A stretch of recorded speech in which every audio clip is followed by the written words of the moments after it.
बिस्मिल्लाहिर्रहमानिर्रहीम। अस्सलाम वालेकुम दोस्तों, मेरा नाम है वकार अहमद और आप देख रहे हैं पाक बाइक रिपेयरिंग यूट्यूब चैनल। दोस्तों आज जो हमारे पास ये होंडा प्राइडर आई है, एक तो इसके इंजन में से काफ़ी सारी आवाज़ें आ रही हैं और दूसरा ये मोबिलाइल भी कम कर जाती है।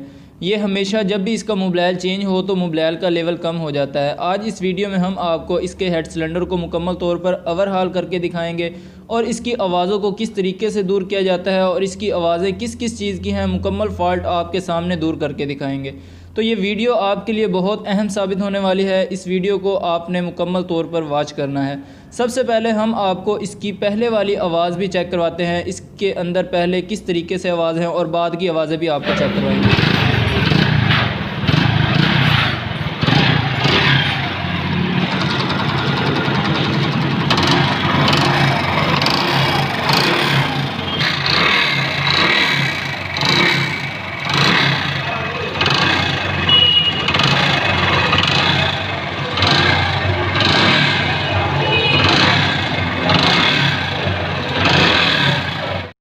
जी तो दोस्तों, आपने इसके इंजन की आवाज़ तो सुन ही ली होगी।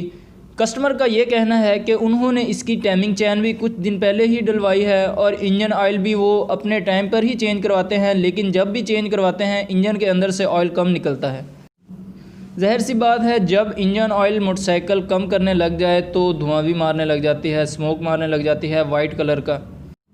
दोस्तों प्राइडर मोटरसाइकिल के इंजन ऑयल की अगर जो आप गफलत करेंगे, यानी आप मोटरसाइकिल का इंजन ऑयल टाइम पर वक्त पर चेंज नहीं करवाएंगे तो इसके अंदर बेसिक फॉल्ट्स आ जाते हैं, जिसमें सबसे पहले तो इसकी क्लच प्लेट्स बहुत जल्दी ख़राब हो जाती हैं। क्लच प्लेट्स ख़राब होने की वजह से किक स्लिप मारने लग जाती है, स्टार्टिंग प्रॉब्लम हो जाती है, बाइक की पिकअप भी बहुत ज़्यादा डिस्टर्ब होती है। उसके बाद इसका पिस्टन सिलेंडर के अंदर लूज़ हो जाता है। लूज़ हो जाने की वजह से आवाज़ पैदा करता है। आवाज़ इस तरह की होती है जैसा कि इसका कनेक्टिंग रॉड आवाज़ कर रहा है। आप अगर जो किसी मैकेनिक के पास जाएंगे तो वो आपको यही कहेंगे इसके इंजन से कनेक्टिंग रॉड की आवाज़ है, आप इसका मुकम्मल इंजन खुलवा कर मुकम्मल इंजन को ओवरहाल कंप्लीट करवाएं। तो प्राइडर मोटरसाइकिल का मुकम्मल इंजन खुलवाने पर काफ़ी ज़्यादा एक्सपेंस आ जाते हैं। आपको मैं बता देता हूँ, ये जो आवाज़ आपने सुनी है, इस आवाज़ को हम मुकम्मल तौर पर बिल्कुल ख़ामोश कर देंगे। इंजन को आप चेक करेंगे, इंशाल्लाह वीडियो के एंड में इसकी आपको आवाज़ भी चेक करवाएंगे। इस इंजन को ख़ामोश करने के लिए हमें कोई मुकम्मल इंजन खोलने की ज़रूरत नहीं पेश आएगी, बल्कि हमने इंजन का सिर्फ़ और सिर्फ टॉप खोलना है, यानी हेड और सिलेंडर। हेड सिलेंडर खोलने के बाद आपको इसका एक एक पुर्ज़ा चेक करवाएंगे, किस पुर्ज़े में क्या फ़ॉल्ट है, एक एक पार्ट्स आपको चेक करवाया जाएगा।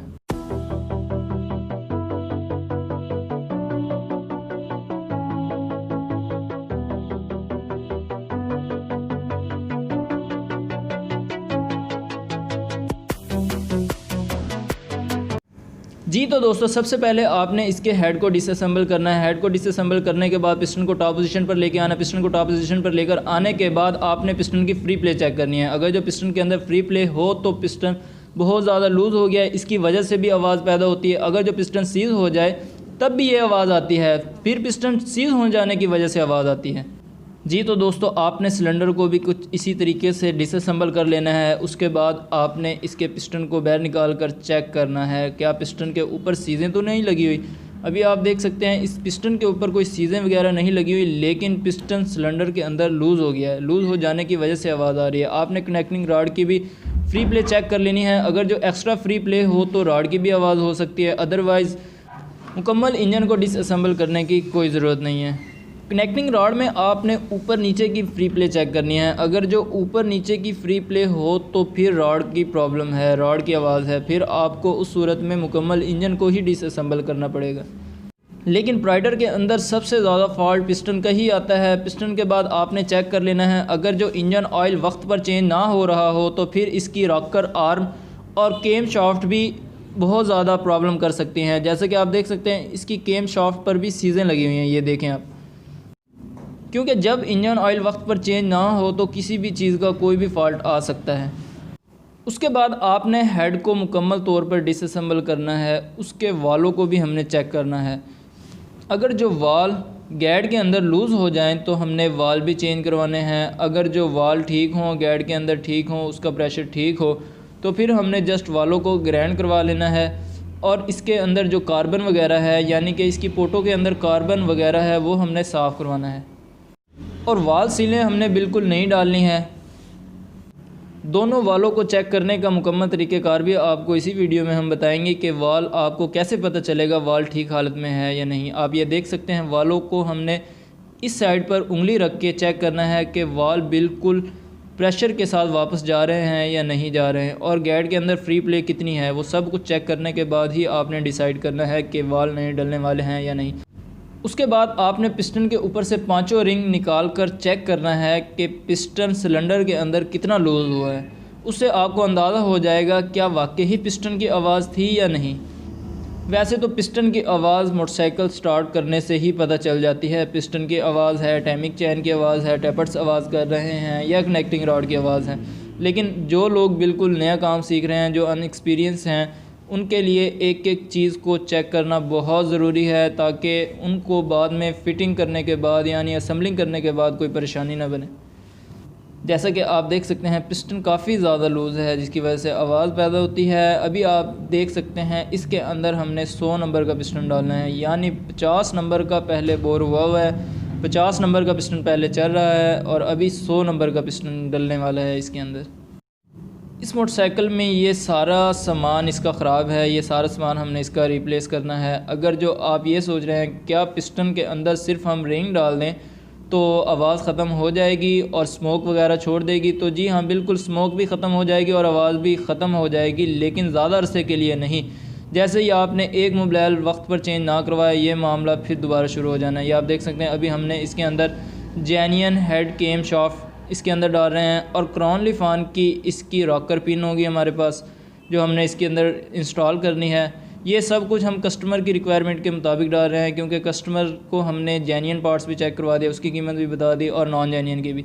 जैसे कस्टमर की मर्ज़ी हो उसने हमें बताना है और हमने उसी तरीके से उसी कंपनी का वही पार्ट्स डाल देना है। लेकिन हम जैसे यही करते हैं कि इसके अंदर ज़्यादातर जेन्युइन सामान ही डले। जेन्युइन सामान की कीमत थोड़ी सी ज़्यादा होती है नॉन जेन्युइन के मुकाबले में, तो इस वजह से कस्टमर के बजट के हिसाब से इसके अंदर कुछ चीज़ें हम क्रॉनली फ़ान की डाल रहे हैं और कुछ चीज़ें ओरिजिनल डाल रहे हैं। जैसा कि पिस्टन इसके अंदर ओरिजिनल है, प्लग इसके अंदर ओरिजिनल है, केम शाफ्ट ओरिजिनल है, रॉकर आर्म इसके क्रॉनली फ़ान के हैं, हाफ किट क्रॉनली फ़ान के है, वाल सील सन कंपनी की है, प्लग हम इसके अंदर जैसे कि मैंने पहले बताया वो ओरिजिनल डाल रहे हैं। तो जी हाँ दोस्तों, खरादिए का काम जो हो चुका है वो कंप्लीट। खरादिया काम कंप्लीट करने के बाद हमने सिलेंडर को और हेड को वॉश कर लेना है अच्छी तरीके से। और पिस्टन के अंदर रिंग इंस्टॉल करने से पहले आपने सिलेंडर के अंदर पहले रिंग चेक करने हैं, क्या सिलेंडर के अंदर रिंग ठीक हैं या नहीं। इससे आपको ये पता चलेगा जिस खरादिये से आपने काम करवाया है क्या उस खरादिये ने काम ठीक किया है या नहीं। जैसे ही आप सिलेंडर के अंदर रिंग को डालकर चेक करेंगे, अगर जो रिंग के अंदर गैप ज़्यादा है तो ये समझिएगा कि बोरिंग सही नहीं हुई है। अगर जो रिंग के अंदर जो गैप है वो बिल्कुल माइनर सा है तो बिल्कुल ठीक बोरिंग हुई है। पिस्टन अक्सर औकात ये होता है कि पिस्टन के ऊपर चोट लगाकर पिस्टन को तो टाइट कर दिया जाता है लेकिन रिंग लूज़ हो जाते हैं, जिसकी वजह से जो आप ये काम करवाते हैं इसकी लाइफ बहुत ज़्यादा कम हो जाती है। थोड़े ही अरसे के बाद ये दोबारा से यही काम होने वाला होता है। पिस्टन के अंदर सबसे पहले आपने लॉक को फिट करना है यानी पिन क्लिप को फिट करना है। उसके बाद सबसे पहले आपने जाली वाला रिंग इंस्टॉल करना है। जाली वाला रिंग आपने कुछ इस तरीके से इंस्टॉल करना है। बहुत सारे दोस्त कंफ्यूज हैं कि इसकी कोई ऊपर वाली साइड या नीचे वाली साइड है या नहीं है, तो भाई कोई ज़रूरत नहीं है, बिल्कुल सेम ही है, जैसे मर्ज़ी आप इसको फ़िट कर सकते हैं। लेकिन इनके बिल्कुल ऊपर वाली साइड पर आपने इसको फ़िट करना है। ये आप देख सकते हैं बिल्कुल ऊपर वाली साइड पर सुराखों के बिल्कुल दरमियान में। तो पहला ऑयल वाला रिंग आपने उसके बिल्कुल राइट साइड पे फिट करना है और उसके अपोजिट साइड पर आपने दूसरा ऑयल वाला रिंग फिट करना है।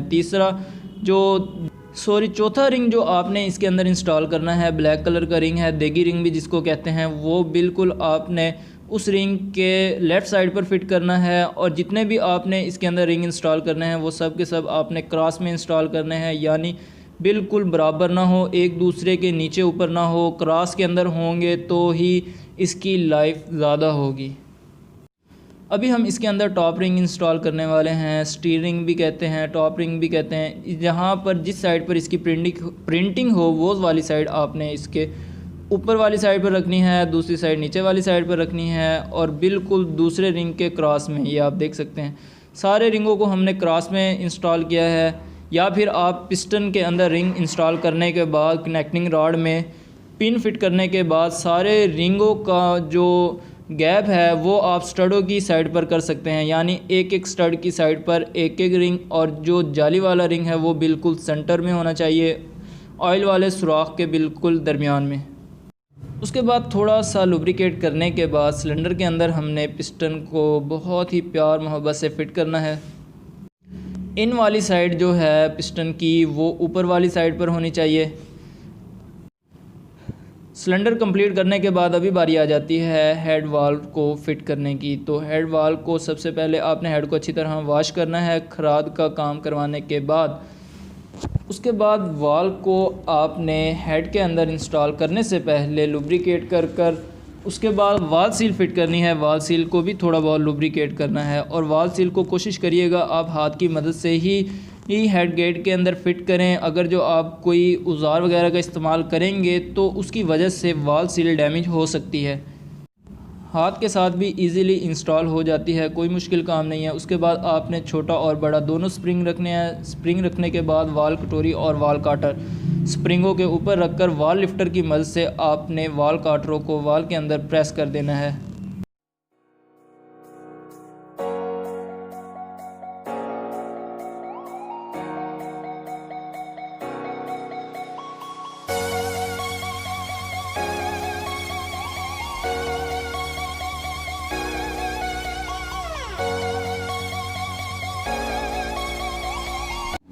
जी तो दोस्तों, वाल लिफ्टर की मदद से हमने दोनों वालों की वाल काटर्स को हमने इंस्टॉल कर लिया है। हल्की हल्की चोट लगाकर चेक कर लेना है। उसके बाद बारी आ जाती है नई केम शाफ्ट को बीच में इंस्टॉल करने की। तो नई केम शाफ्ट को आपने कुछ इस तरीके से इंस्टॉल करना है। आपने केम शाफ्ट को डांसिंग पोजीशन में नहीं रखना बल्कि टॉप पोजीशन पर ही रखना है, जैसा कि आप देख सकते हैं आपके सामने इंस्टॉल किया है। रॉकर पिन को आपने थोड़ा बहुत लुब्रिकेट कर ही इंस्टॉल करना है हेड के अंदर। दोनों पिन को आपने लुब्रिकेट करना है। लुब्रिकेट करने के बाद आपने 12 mm के बोल्ट की मदद से आपने पिन को अंदर की तरफ बिल्कुल प्रेस कर देना है ताकि पिन बाहर ना रह जाए। दोनों पिनों को इंस्टॉल करने के बाद हेड और सिलेंडर इस वक्त कंप्लीट है। अभी बारी है इसको बाइक में इंस्टॉल करने की। बाइक में इंस्टॉल करने से पहले आपने इंजन के अंदर ऑयल डालकर आपने ऑयल पम्प की कंडीशन ज़रूर चेक करनी है, क्या ऑयल पम्प बिल्कुल सही वर्क कर रहा है या नहीं। आप देख सकते हैं ऑयल बिल्कुल सही वर्क कर रहा है। कनेक्टिंग रॉड की तरफ से भी ऑयल आ रहा है, टाइमिंग चैन की तरफ से भी आ रहा है, और जो ऑयल वाला सुराख हेड के अंदर ऑयल सप्लाई करता है वहाँ से भी ऑयल बिल्कुल सही आ रहा है। अगर जो ऑयल पंप काम ना कर रहा हो तो फिर आपने इसकी क्लच साइड को डिसअसेंबल करने के बाद ऑयल पंप को डिसअसेंबल करना है, चेक करना है किस चीज़ में फ़ॉल्ट है। अगर जो कोई कचरा वगैरह है तो आपने वॉश कर इसको इंस्टॉल करना है, अदरवाइज़ आप इसको ऑयल पंप को रिप्लेस कर दें। दोस्तों अभी बारी है सिलेंडर को इंस्टॉल करने की। सिलेंडर इंस्टॉल करने से पहले आपने जैन और उसके छोटे रबड़ के रिंग को आपने पहले फ़िट करना है। डावले जितनी डावल पिन्स होती हैं यानी 2 सिलेंडर की और 2 हेड की, ये आपने ज़रूर इसके अंदर फ़िट करनी है। बगैर डावल पिन के अगर जो आप हेड सिलेंडर को फ़िट करेंगे जिसकी वजह से अलाइनमेंट आउट रहेगी, पिस्टन वालों के साथ या हेड गैस्केट के साथ टच हो सकता है जिससे आवाज़ पैदा होगी और वो बहुत बुरी आवाज़ होगी। पिस्टन के अंदर आपने लॉक को भी फ़िट करना है। लॉक फ़िट करने के बाद बड़ी गोट यानी रूलर गोट को भी, अगर जो रूलर गोट डैमेज हो तो आपने रूलर गोट को नया लगाना है, नई डाल देनी है, और सिलेंडर को इंजन के अंदर अच्छी तरह इंस्टॉल कर देना है। उसके बाद आपने पिस्टन को टॉप पोजीशन पर लाकर पिस्टन की पोजीशन चेक करनी है, क्या पिस्टन की टॉप सिलेंडर से बाहर तो नहीं है। अगर जो बाहर होगी तो फिर पिस्टन हेड गैस्केट के साथ भी टच होगा, हो सकता है हेड वालों के साथ भी टच हो। आपने पिस्टन की टॉप पोजीशन ज़रूर चेक करनी है। ये अमूमन फ़ॉल्ट आता है नॉन जेन्युइन पिस्टन पर। अगर जो आप जेन्युइन इंस्टॉल कर रहे हैं तो उससे कोई भी फ़ॉल्ट नहीं आएगा, आप बेफ़िक्र होकर इसको इंस्टॉल करें। दोस्तों उसके बाद बारी है हेड को इंस्टॉल करने की। हेड गैस्केट फ़िट करने के बाद आपने हेड की सीट को अच्छी तरह साफ़ कर लेना है। अगर जो ऑयल वगैरह लगा हो तो साफ़ कर लेना है। उसके बाद हेड की डावल पिन लगाने के बाद आपने हेड को इंस्टॉल करना है।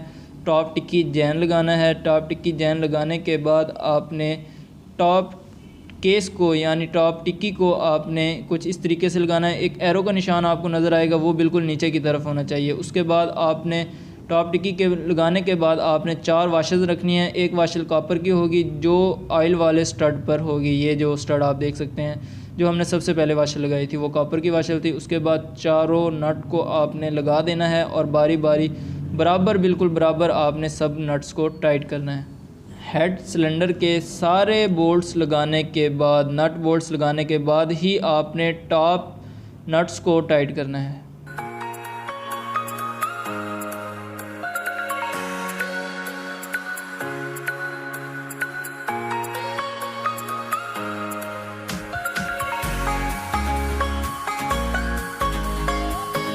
हेड और सिलेंडर के सारे नट बोल्ट्स टाइट करने के बाद आपने इसकी टाइमिंग को इंस्टॉल करना है, यानी टाइमिंग गरारी को इंस्टॉल करना है। टाइमिंग गरारी इंस्टॉल करने से पहले हेड केम टॉप पोजीशन पर होनी चाहिए, यानी फ्री हालत में होनी चाहिए। उसके बाद मैग्नेट को आपने इंजन केस के निशान के मुताबिक, यानी मैग्नेट पर जो टी का एरो है उस एरो को आपने इंजन केस के निशान के बराबर रखना है और फिर आप टाइमिंग स्प्रॉकेट के एरो को भी हेड केस के निशान के बराबर ही रखना है। निशान बिल्कुल मैच हो जाने के बाद आपने टाइमिंग गरारी के 2 8 mm के बोल्ट्स को आपने अच्छी तरह टाइट कर देना है। टाइट करने के बाद भी आपको इसकी टाइमिंग एक बार ज़रूर चेक करवाएंगे।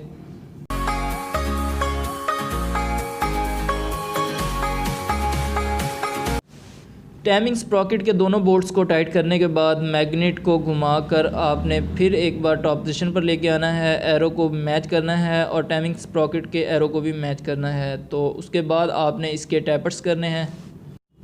टैपर्स करने के लिए सबसे पहले आपको 8 और 9 नंबर का रिंग पाना चाहिए होगा और टैपर गोटी। टैपर गोटी इस तरीके से आपने नट के ऊपर 8 नंबर का रिंग पाना डालना है और टैपर गोटी को आपने घुमाना है टाइट करने के लिए। तो जहाँ पर टैपर्स एडजस्ट बिल्कुल रुक जाए उससे आपने बिल्कुल थोड़ा सा लूज़ करना है, यानी इसके अंदर 0.03 mm फ्री प्ले होनी चाहिए, क्योंकि चलने के बाद टैपर्स लूज़ होंगे। जब इसकी रॉकर आर्म और हेड केम शाफ्ट नहीं डाली जाए तो टैपर्स चलने के बाद एक बार ज़रूर लूज़ हो जाते हैं। उसके बाद आपको टैपर्स दोबारा एडजस्ट करने पड़ेंगे। वैसे भी जब रिंग पिस्टन नया किया जाए, नए रिंग पिस्टन डाला जाए तो टैपर्स थोड़े थोड़े लूज़ हो जाएं तो कोई इशू नहीं है। उससे सिर्फ ये होगा थोड़ी बहुत आवाज़ ज़रूर आएगी, लेकिन उससे नुकसान नहीं होगा, कोई भी फ़ायदा ही होगा। जिससे एक तो इंजन पिस्टन की वजह से गर्मी करेगा, टैपर्स की वजह से गर्मी नहीं करनी चाहिए।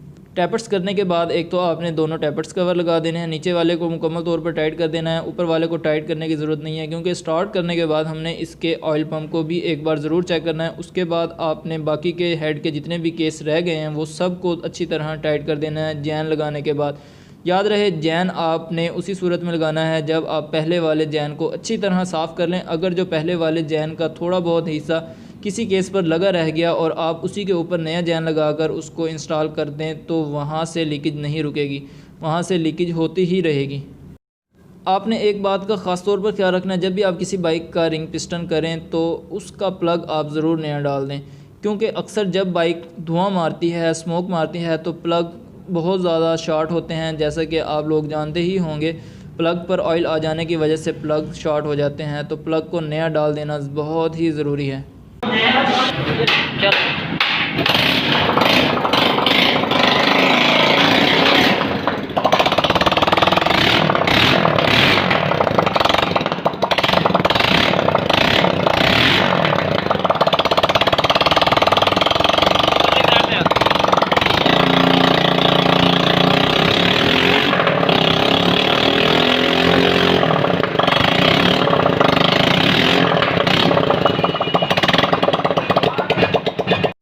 जी तो दोस्तों आपने देखा अल्हम्दुलिल्लाह बाइक हमने मुकम्मल तौर पर असम्बल करने के बाद स्टार्ट भी किया। स्टार्ट करने के बाद आपको इसका सलेंसर लगा कर भी चेक ज़रूर करवाएंगे। सलेंसर इंस्टॉल करने के बाद आपको इसका बाद का काम करने के बाद का साउंड भी ज़रूर चेक करवाएंगे। उम्मीद करता हूँ वीडियो आपको अच्छी लगी होगी। वीडियो अच्छी लगे तो प्लीज़ लाइक कर दीजिएगा। चैनल आपने अभी तक सब्सक्राइब नहीं किया तो प्लीज़ सब्सक्राइब कर दीजिएगा। मिलते हैं नेक्स्ट वीडियो में, तब तक के लिए अल्लाह हाफिज़।